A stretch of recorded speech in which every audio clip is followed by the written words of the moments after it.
Hi, welcome to my channel. I'm going to try and stop waving my arms around when I talk, because I notice that when I'm editing, I think, oh my God, keep your hands still, woman. I just cannot seem to do it. I'm so expressive in every way, but I'm going to give it a go. Let's see how we get on.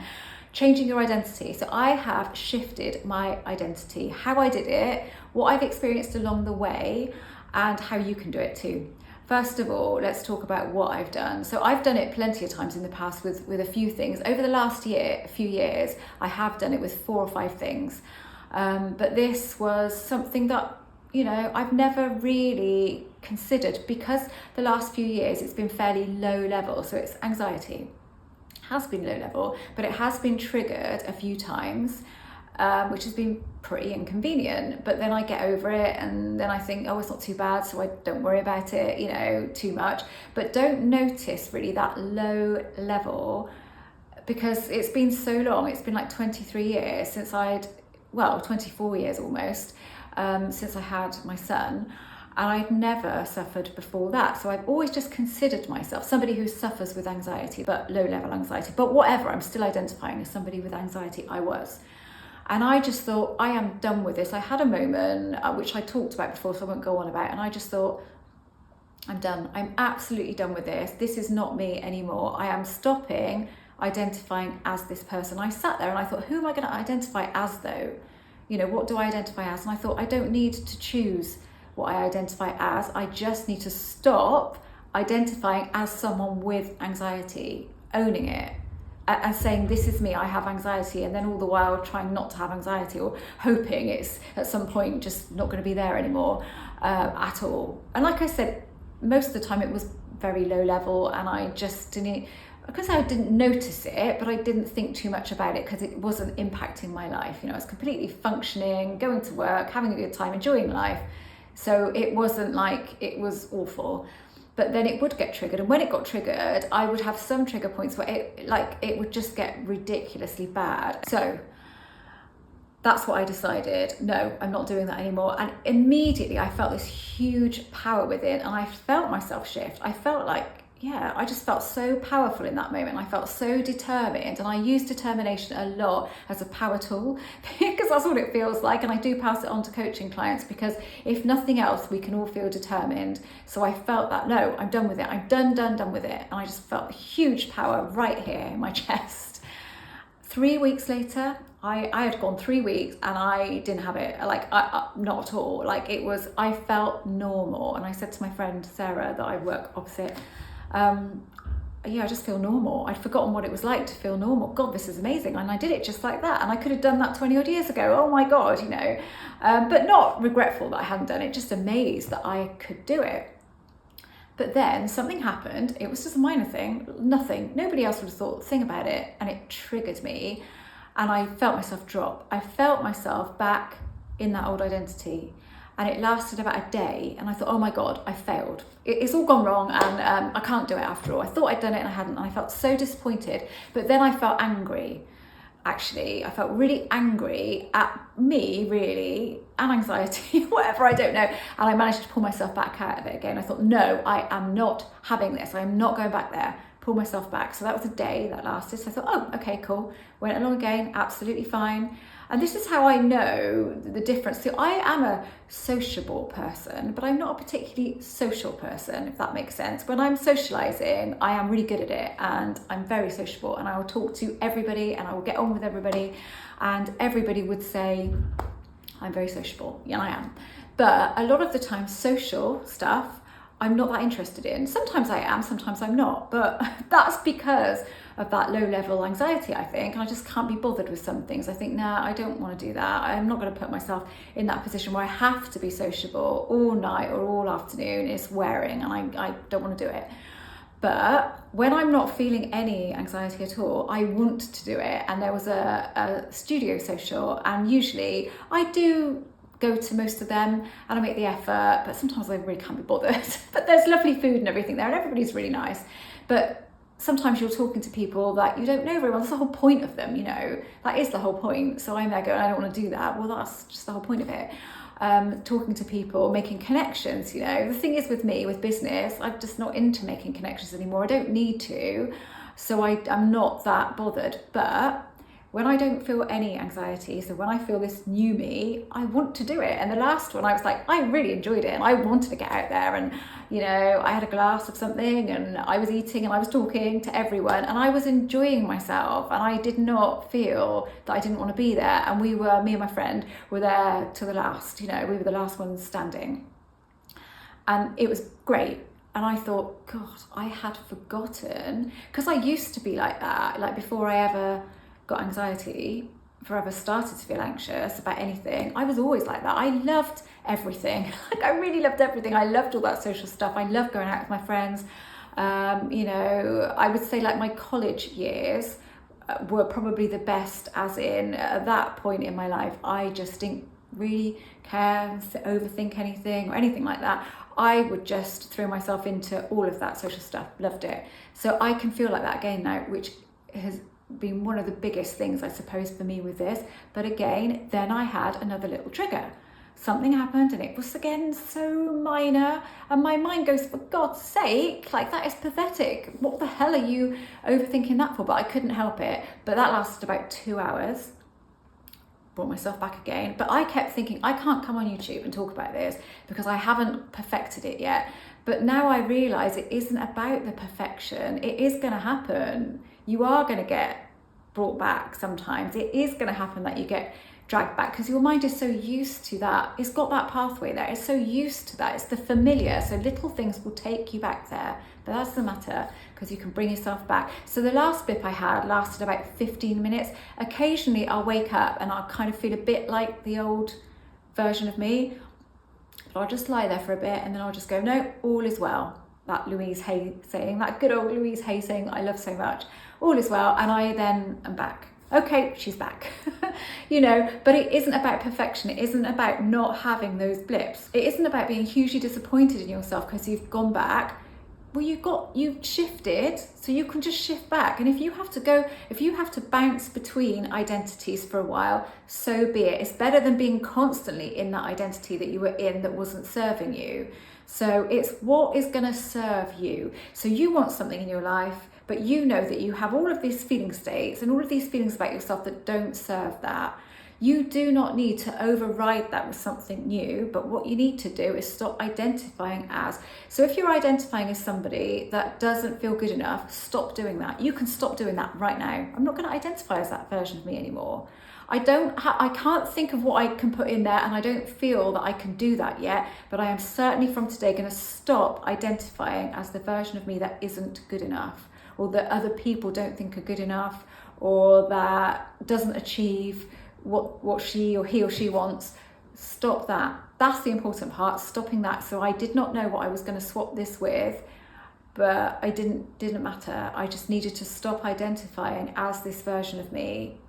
So my challenge to you is this: from today, decide if there's something that you haven't brought into your life, so you've wanted and nothing is shifting, you haven't managed to achieve it yet.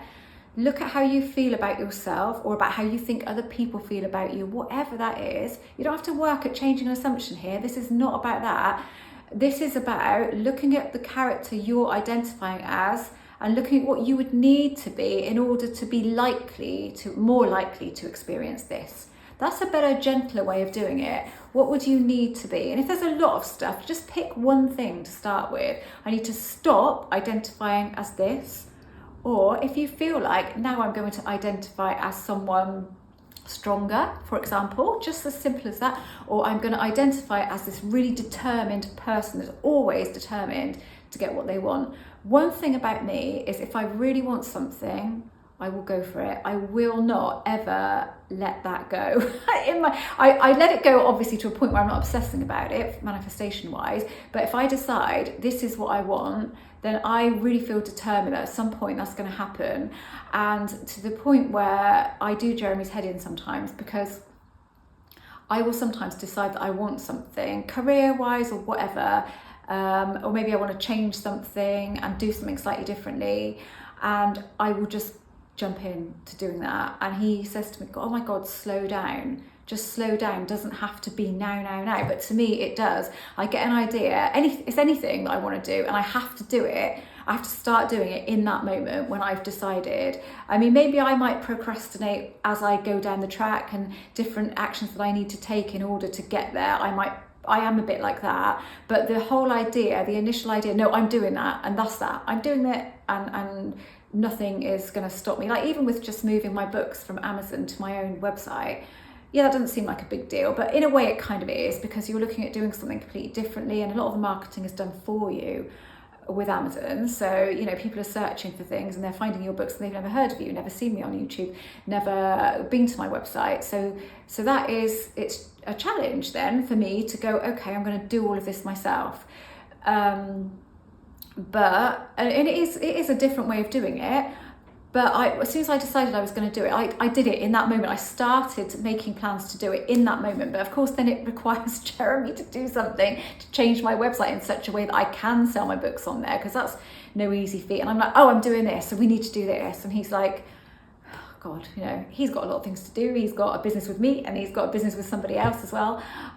So I'm not often not his priority. I'm not, work-wise, I'm obviously not his priority because he's not getting paid for it. So, but I'm like, no, this has got to be done. This has got to be done. And I'll give him a while and I won't say anything. And then I'll be like, where are we with this? Where are we with this? Because I know that once I've made that decision, it's in me, it's niggling me, and it has to be sorted. So with me, I want to shift my identity. I'm shifting my identity. In that moment, I am accepting that it might not run smoothly. I'm accepting that I'm going to have some blips now. I wasn't before. I was like, no, perfection has to be perfection, which is weird because I am not like that. I am not a perfectionist. My friend that I work opposite in the studio that we're in, she is a perfectionist. So she's always trying to perfect things before she lets them go to the bigger world, before she puts them out there. And I'm like going, it doesn't have to be perfect. No one wants you to be perfect. No one cares if you're perfect or not. So I am like that. So for me, it was quite an odd thing that I actually was expecting perfection. I was expecting it, like a negative expectation, I guess. Because I went 3 weeks feeling so amazing, it felt like so disappointing to go back there.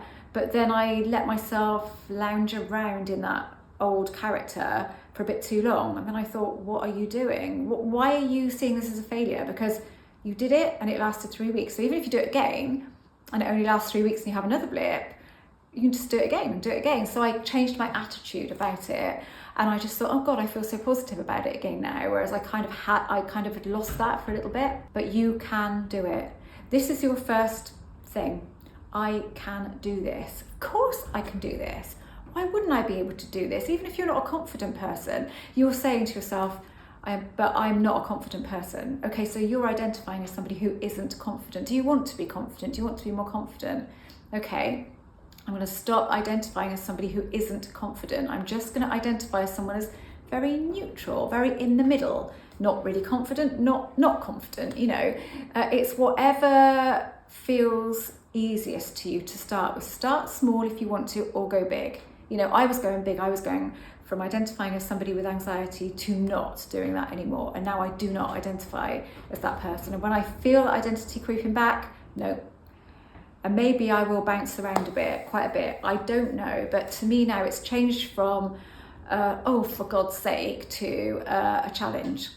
And I am enjoying it. So, and that's a feeling state in itself, isn't it? Enjoyment, excitement, optimism, that's all great stuff, and that's all going to help me with whatever I'm doing. So that is what I'm doing. But it is a project, you know, all of this is a project, isn't it?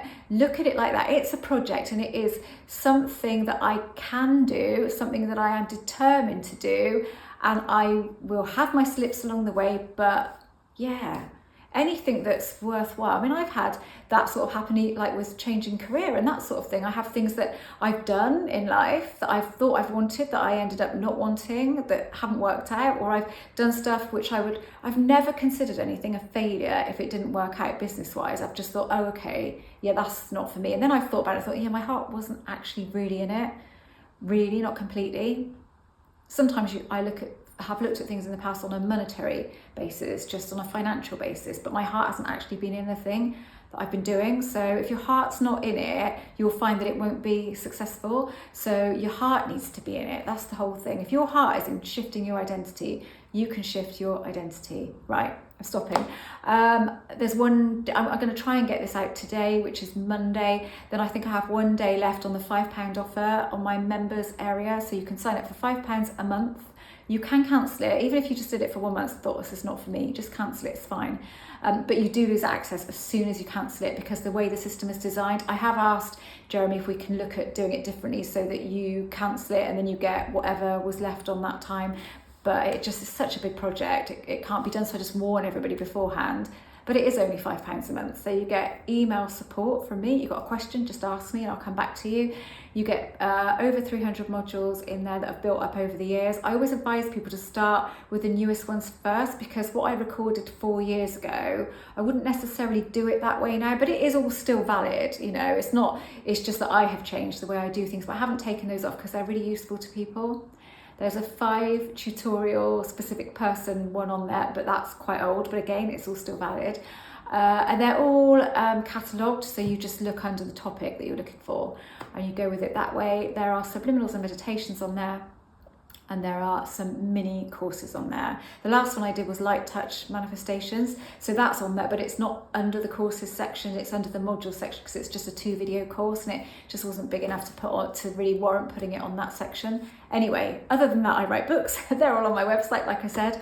There are subliminals on my website also to buy, and also meditations. Okay.